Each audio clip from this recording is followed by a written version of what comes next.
We are now ready for our Project Phoenix report, and so I turn the mic over to Deanne Peterson and Dave Spearman, who will guide us in this section. Thank you. All right, what's being handed out is a written copy. There is not enough for us. Go figure, we've got, more than quorum, and so please share.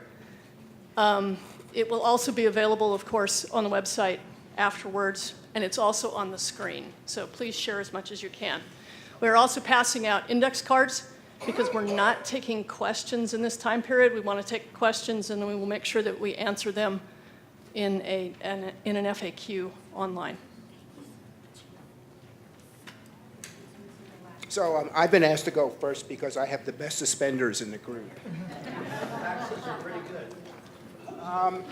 So I'd like to go over how we got to where we are. So how did we get here? There's a steering team that has now been around for a year and a half. We started almost 2 years ago, if I think about it. In any event, the steering team, the design team, which is comprised of a number of professional architects and designers and congregants, vetted 5 construction management companies based on the design that had been originally proposed to us. We shortlisted 3 of them, and then we chose Interiors, actually, because of their responsiveness, their diversity, and their ability to deliver some contractors, which in this particular market is a very important thing. There were other people who made presentations who actually said to us, well, I don't know if we can get people to do this job. So that was sort of like a self-eliminating phrase. We went into the pre-construction phase, which is we had a due diligence design.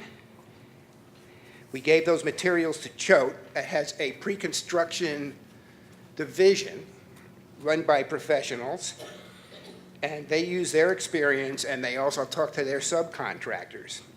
When the quote came in, it came in at $5.5 million, which was significantly more than we had anticipated.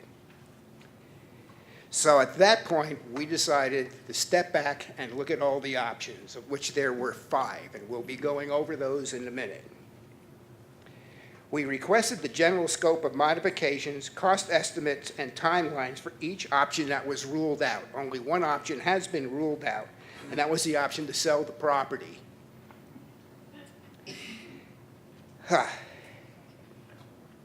There's nothing else on the market. Trust me, I look every week.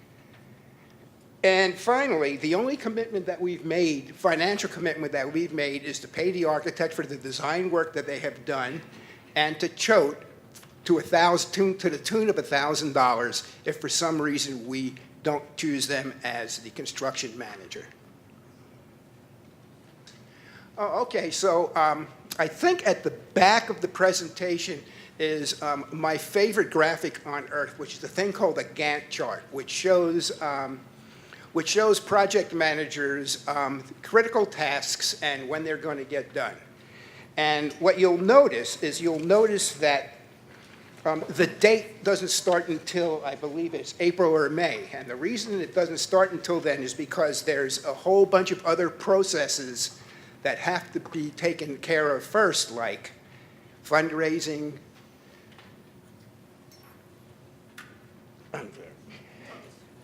Oh, yeah. Oh, okay. We're going to have, you know what, we'll talk about it afterwards. But there's a bunch of things that are going to take until April or May for it to happen, including feasibility studies, listening circles, congregational input, and so forth. So if you have any questions about that, see me afterwards some other day.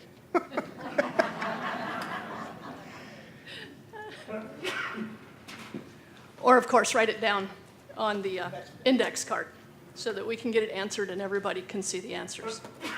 So I'm going to walk you through these options. So next slide, please, Kevin. Thank you.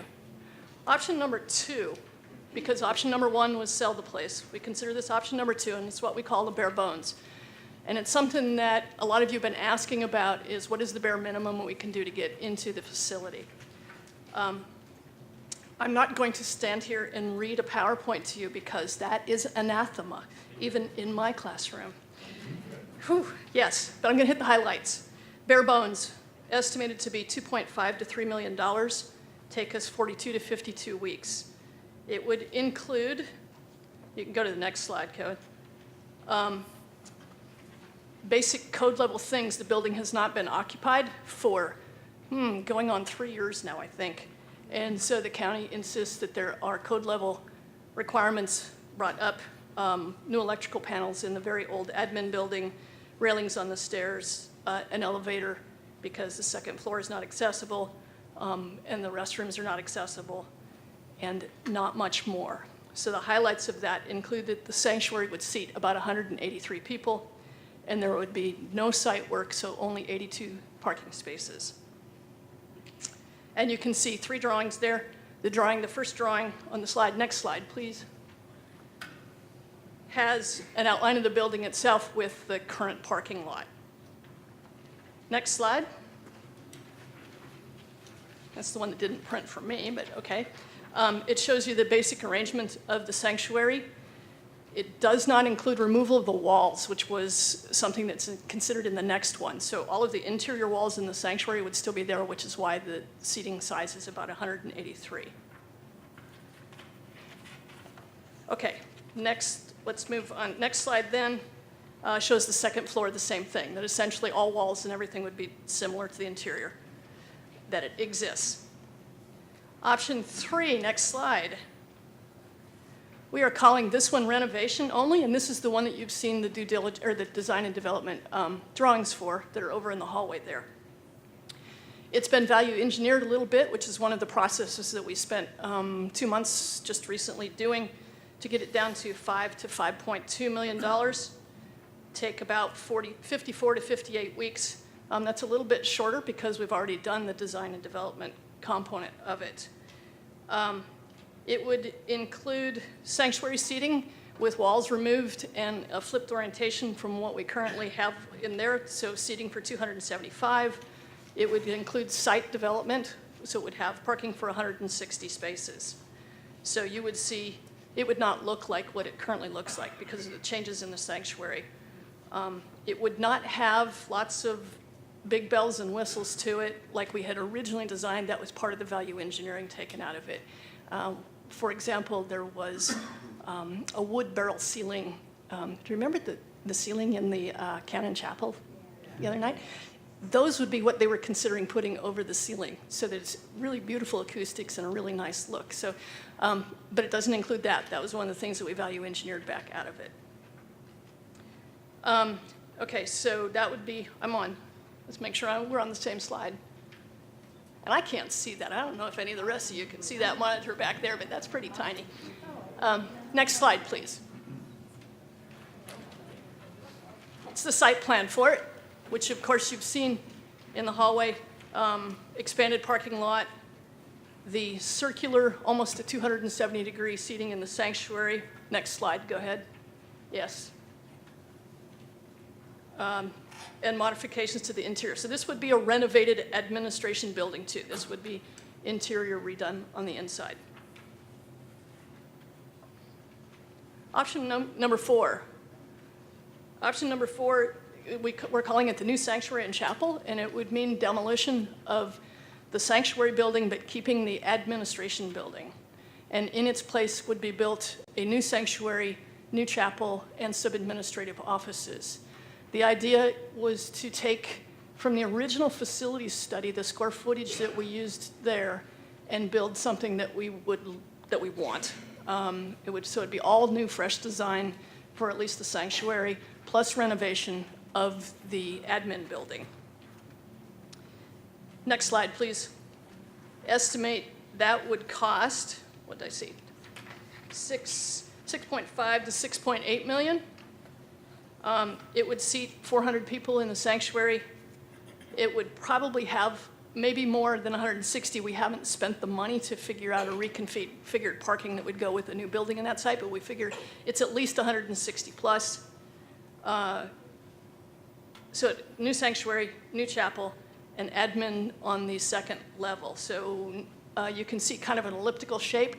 That was our architect drawing on the back of an envelope to give us a rough estimate of what it might look like. That is not in set and design. We have not paid for any kind of design other than her to just give us a out of the air. Next slide, please. And so you can see the second floor then, that would be an administrative wing on top of the chapel, plus restrooms, which would be a new little wing. So it'd be all brand new restrooms too, both floors. The costs for that were estimated on square footage for new construction, and then cost per square foot for the renovation for the admin building. And so it was just based purely on square footage costs, typical costs for brand new buildings here in Atlanta. Option number 5, next slide. This would be a brand new. This was, actually, you would be surprised at how many people stopped Dave and I in the hallway and they said, what if we just bulldozed the whole thing and started over? It was actually a fairly common thought. $12.5 to $13 million. And a fairly extended time, about 84 weeks to do that. Yeah, and the estimate for this, again, there's no drawings to go with this because we didn't even spend money for any kind of image of what that would look like. So again, it was just based on cost per square foot, and the square footage was based on the facilities study recommendation from 5 years ago that we did that. All right, next slide. Okay, in the small print, for those that can't read this slide, I think on the back of your copy there is an appendix in the very last page that has a little bit bigger print view for you. This is the current standing for what we've spent so far from the money from the sale of Cliff Valley. So I have to get a bigger print one too, because I can't see it either. At the very back of the whole presentation, it's kind of like the back page. So sale of the property, $8.545 million. We've received $115,000 in Raymond James interest. That's the brokerage fund that Bryce was talking about. We received $40,000 rebate from our broker from the sale of Cliff Valley. We've got $45,000 for the early out. Remember that frantic month? Jackie, do you remember that frantic month? Where's Julie Pierce? Does she remember that frantic month? Yes. And then we currently have about $100,000 in the money market fund, which is money that's transferred from the Raymond James account into an operating money market so that we can pay the bills as we go along. Then we purchased 2650 for $5.6 million. We've paid about $85,000 in professional expenses, and that includes for the due diligence on the property originally. It includes paying CDH, who was our original architect, who we sent on their way and hired CCCA. It includes our civil engineer in there, so $85,000 for those professional expenses. We have, we spent about $18,000 on celebrations. Do you remember the mandala?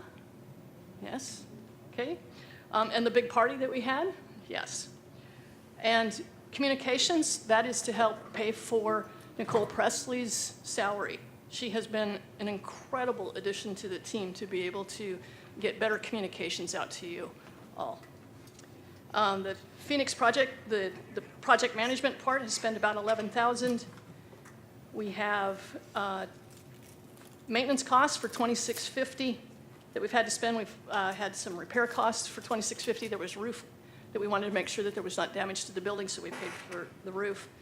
And then the last line, 1190, we've spent about $81,000 here in this facility, and that included about $30,000 for tenant improvements because we had to remove some walls and get the carpet fixed and all of that. And then we've also spent money on the equipment, the AV equipment in here, which we will take with us to the new building. And so it was purchased now to help us out, and we'll take it with us. So that's not a cost it's not going to be lost. It'll come with us to help reduce things.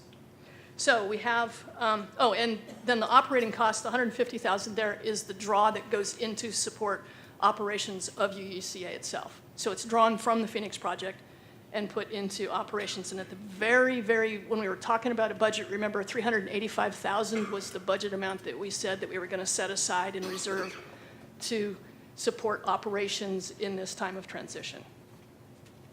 So what do we have in the Raymond James account currently? $2.858500. $2.8 million is still in the Raymond James account. Okay. A lot of you were asking about our architects, why we chose them. And I want to read, we asked Fiona Grandowski, who is our primary architect from Collins Cooper and Carusi Architects. They've just been amazing to work with. Y'all, it's simply amazing architects. And we asked Fiona to come here today. And she couldn't make it. She had prior obligations, but she did send us some words. So in my best Fiona voice, I need about 6 more inches, and I need to be able to dance, because she dances really. Anyway, there's a story to go with that. In her words, it's not on the slides. Go ahead, see what I don't know what you have on the next slide. Okay, that'll start. So let me read the words here. Listening. When listening, we don't just smile and repeat. Good listening requires first to understand, then communicate possibilities. We strive to be the best listeners, regularly reflecting back and making sure we're harvesting the right priorities. We don't just want you to feel like you've been heard. We want you to know you have.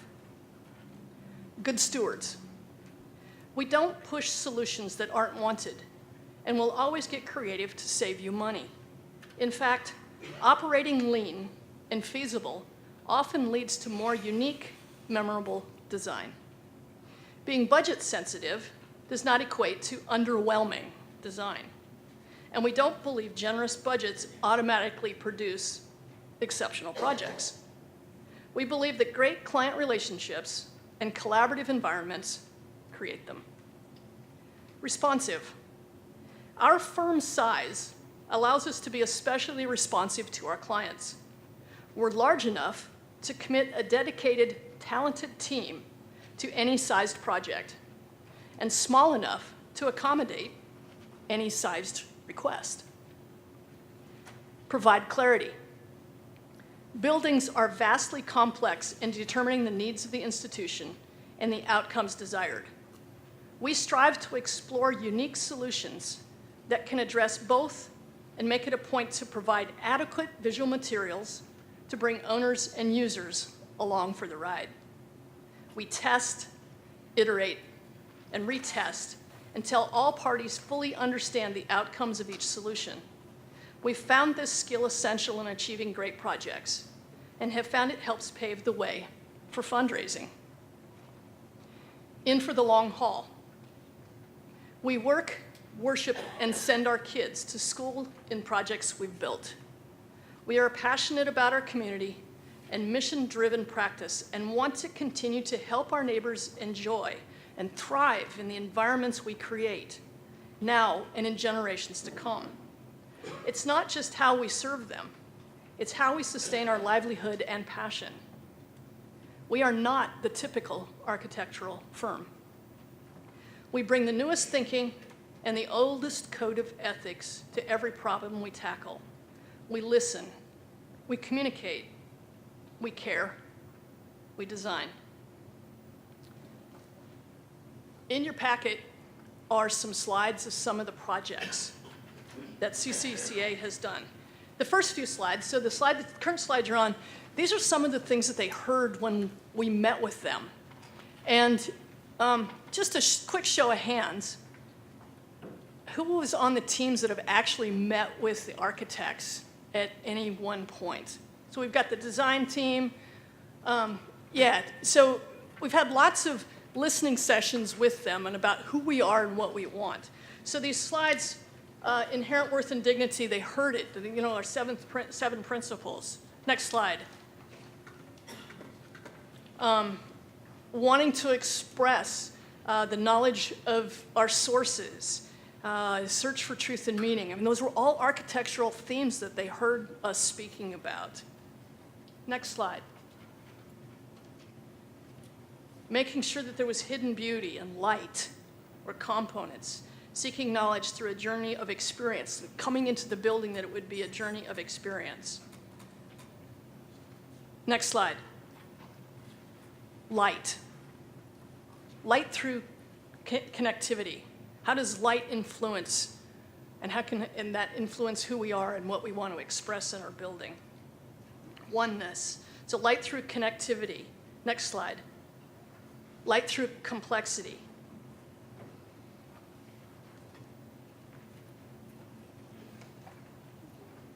And then light through inclusivity.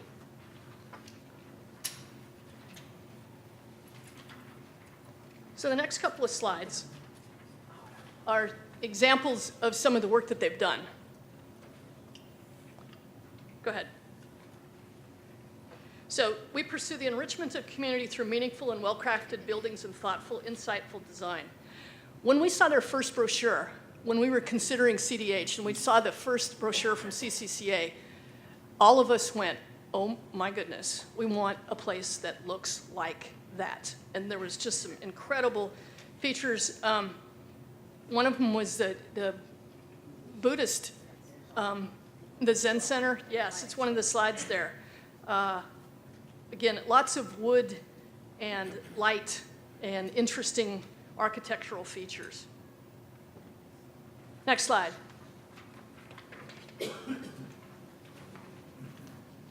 Yes, some of these are from the Zen Center. Bottom center is exactly from, that's the outside look. And then the inside. And then we invited Choate to provide some pictures also of some of their favorite ones that would be along the lines of what we would look at. So next slide, go ahead. And the overview of Choate, it is a wholly employee-owned company. That's pretty cool. The Choate Interiors is a smaller subdivision of the big Choate that you see, the big signs, you know, on Peachtree Industrial, where you see those, but they're all part of the same building, and so they have the ability to easily get subcontractors. You know, in 18, #1 top interior commercial contractor. In 17, contractor of the year. 17, interiors best project. In 16, interiors tenant improvement best projects. So a long line of really great projects that they've been involved with. Next slide. This is Greater Atlanta Christian School, where they did a bunch of the interiors and their performing arts center. And again, lots of use of wood and textured surfaces interior. Go ahead and go to the next slide. Including their cafeteria and study spaces, study hall spaces for their students. And my favorite is their performing arts center. And those are the things that Choate has been able to pull together in particular. Just some examples of who we're working with and why we're in such great hands with these professionals. Both CCCA and Choate have just been wonderful to be working with as our partners. Okay, I'm going to give the mic over to Carol Ann.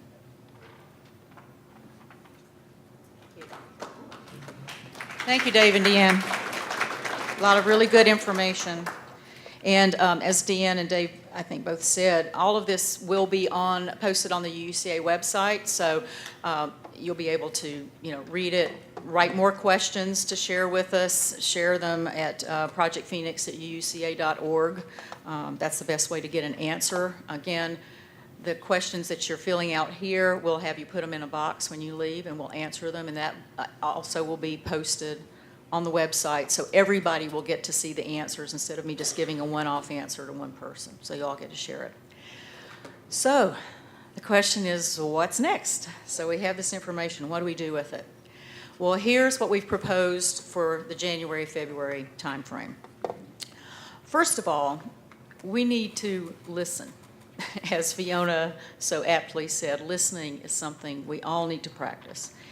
And so what we are proposing is that we have a couple of days set up when we do listening circles of 6, 8, 10 people per group, where you can just share your hopes and concerns about each of the design options that we've put out here.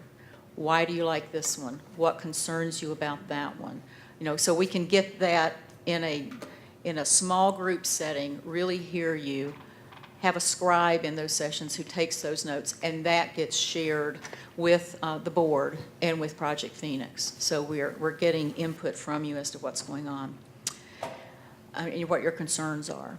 As Deanne mentioned, Fiona was invited to join us today, and it just didn't work with her schedule, but we are going to schedule a time for Fiona and possibly Choate as well to come and have a chance to meet with you. So you put a face with it, and again, you can share comments at that point. It'll be a more in-depth presentation than what we've been able to do. We've also heard from you that some people didn't have an opportunity to go see 2650 North Druid Hills. We had a couple of open house dates in the summer, and that just didn't work for some people, and we don't want you to feel shortchanged. So you own it. You might as well, you know, see what it looks like. I will warn you, we have winterized it. There is no heat. There's no flushing toilets, so, you know, take care of yourself before you go. But we will set up, I'm thinking a couple of dates is what we were talking about, 2 dates, to have people at 2650 there to open it, and so you can walk through it if you've not seen it, or if you just want to see it again, if you want to refresh your memory as to what's going on there. Next is we need to retain a fundraising consultant, because as we've seen, every option is going to cost more than what we currently have in the bank to pay for what needs to be done. Even the bare bones number, once you factor in some other expenses like the cost of landscaping and a memorial garden and some other things that I don't think were included in the CCCA budget, that puts it up. You know, that adds maybe another $500,000 to everything. So we're going to need to find additional sources of money beyond what we have sitting in the Raymond James account. And we need a professional to help us do that, because it's that important a task. I mean, building our new home for the next 50 years plus, hopefully, that's pretty important. And we want to do it right. We want to do it right design-wise. We want to do it right finance-wise. So we will be putting a team of congregants together to interview capital campaign consultants who have a successful track record of working with UU congregations in capital fundraising for their campus, for their sanctuary, for their addition, whatever they were doing.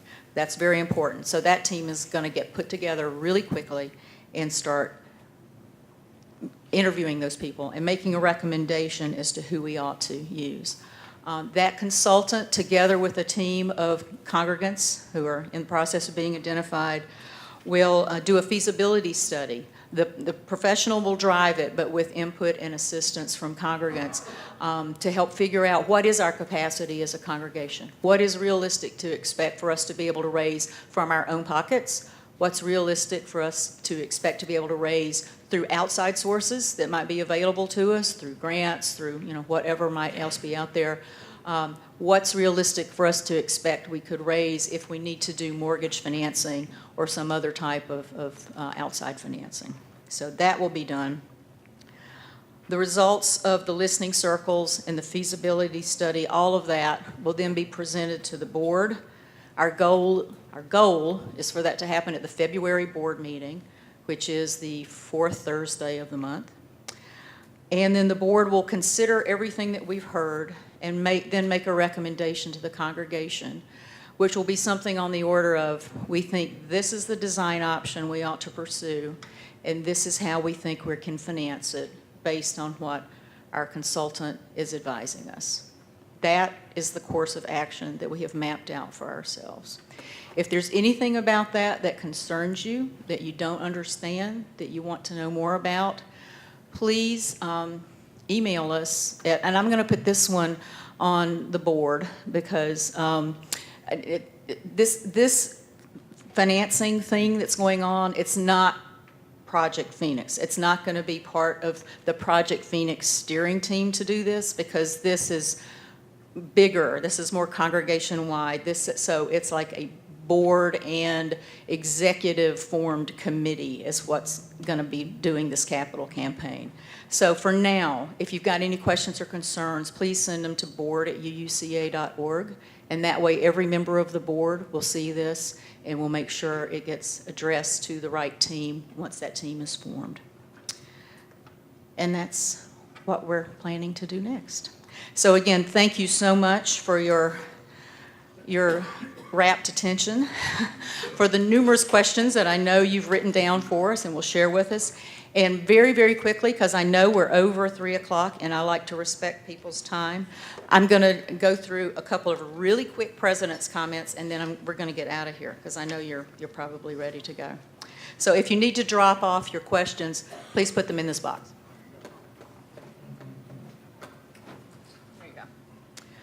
Alrighty, I just wanted to give you a really quick overview as to what the board's been up to, because, you know, I don't know if you know what we've been up to, so I'm going to share it with you because you deserve to know. First of all, listening to you, listening to your questions, your concerns, and trying to provide information to the questions that you have. If we don't have the information, finding the answers and sharing it with you. Sometimes that's easier to do than others, but that's a really big part of what we do. Each month, we review the minister's goals and actions. Anthony tells us and Taryn tell us what they expect to do over the course of the program year, and every month we take a look at how is that going and is that matching up with the values and the mission of this congregation. As has been said, we review the UUCA financials every month. We take a look at, okay, what came in, what went out this month, how are we looking? Because Project Phoenix is a subcommittee of the board, is a board reporting committee, every month we get a report as to what's going on with Project Phoenix, what issues lie ahead, what successes have we had.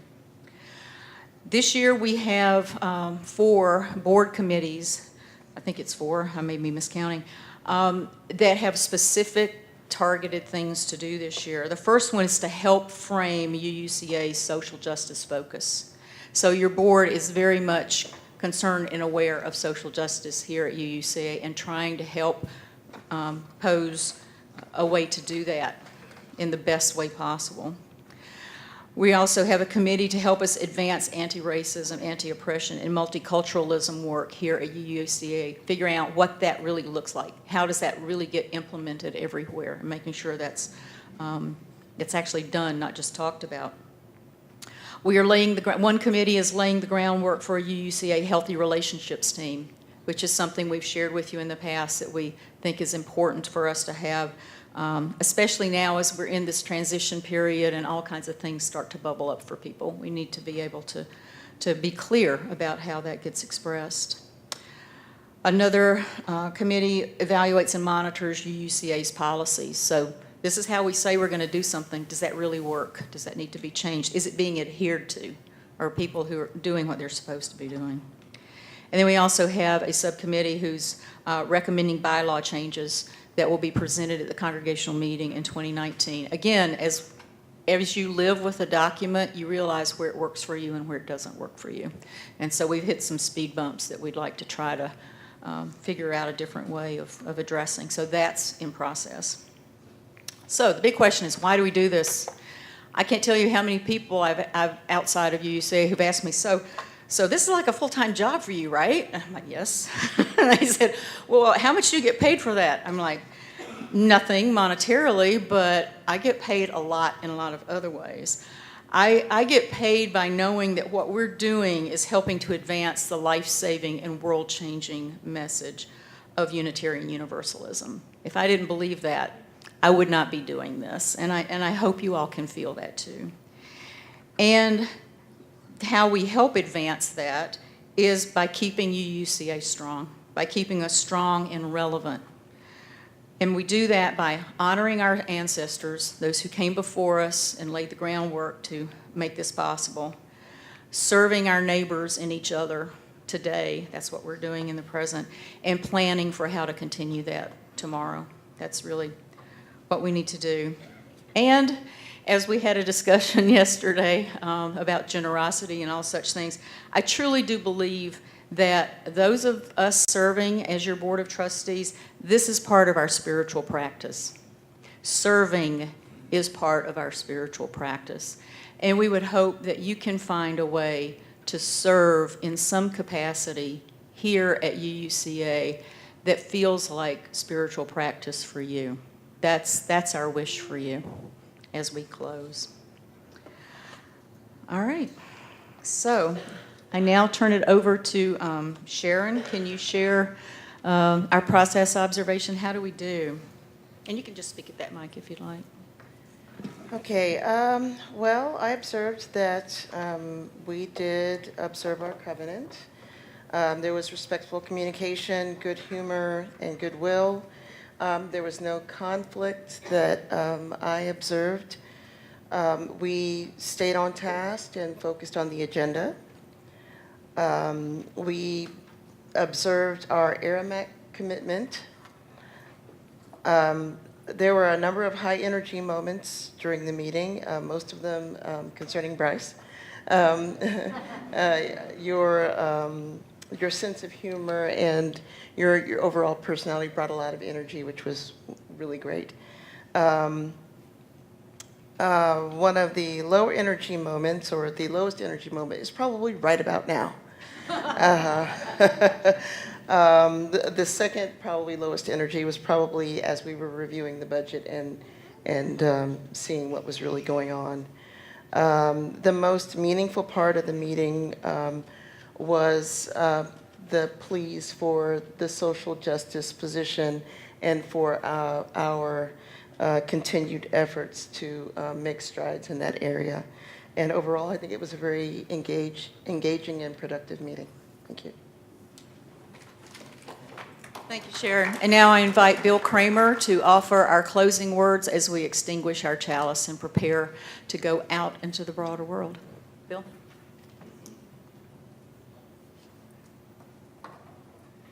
These words are from the Reverend Dr. Michael Schuler. If you are proud of this church, become its advocate. If you are concerned for its future, share its message.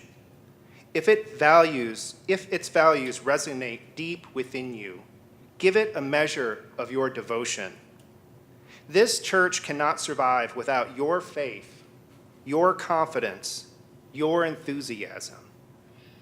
Its destiny, the larger hope, rests in your hands.